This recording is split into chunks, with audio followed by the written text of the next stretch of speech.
Hello guys! So ngayon is isi-share ko kung ano yung naging experience ko as a first-time intern noong May 2024 to 2025. So as a Filipino, hindi ko naman na-experience yung discrimination with my senior members. I have one senior manager and about 6 senior members to work with.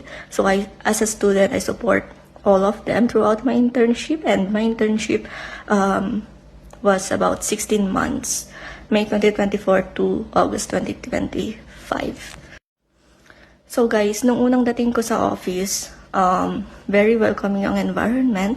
Kahit mga colleague ko na hindi part ng team namin is nag-hi sa akin sa table ko. So, since 2021 na nag-work ako dito sa Canada, be it part-time or full-time, hindi ko na-experience yung discrimination ng pagiging Asian or pagiging Filipino. Kahit na nakatrabaho ako ng puti, Filipino, or even Indian. Ang naging lesson ko doon guys is as long as friendly ka, reliable ka sa work, trustworthy ka, at saka natatapos mo yung mga trabaho na binibigay sa'yo on time, at the same time, willing kang tumanggap ng ibang trabaho kapag free ka, talagang magkakaroon ka ng magandang relationship with your colleagues, especially with your senior members. At the same time, isa sa mga napansin ko talaga sa culture ng pag-work sa office ay every morning, palaging, hello, good morning, how are you? Like that. Tapos, kapag naman Monday, dapat meron ka ring istorya kung ano yung nangyari sa weekend mo. Kahit na, kahit na nagstay ka lang sa bahay or anything. So, yun lang guys. Yun yung pinaka na-observe ko sa work environment namin or work culture namin doon sa office or sa field.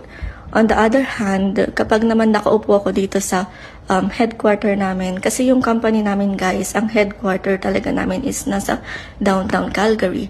Tapos may mga office kami sa remote areas, kagaya nung sa amin, meron kaming office area at meron kaming office area para kapag may emergency or kailangan talaga namin pumunta to assess something, andun agad kami.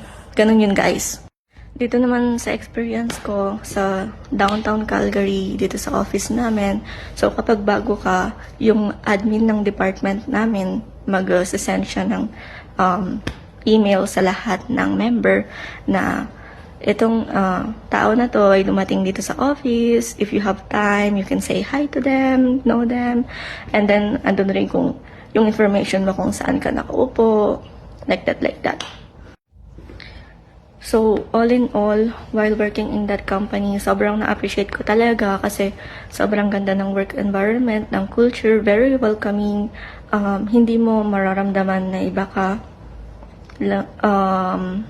or walang discrimination, guys. Although may mga naririnig ako na na-experience ng ibang kababayan natin or ng ibang lahi, pero I'm grateful na hindi ko na-experience yon sa aking team at sa aking department.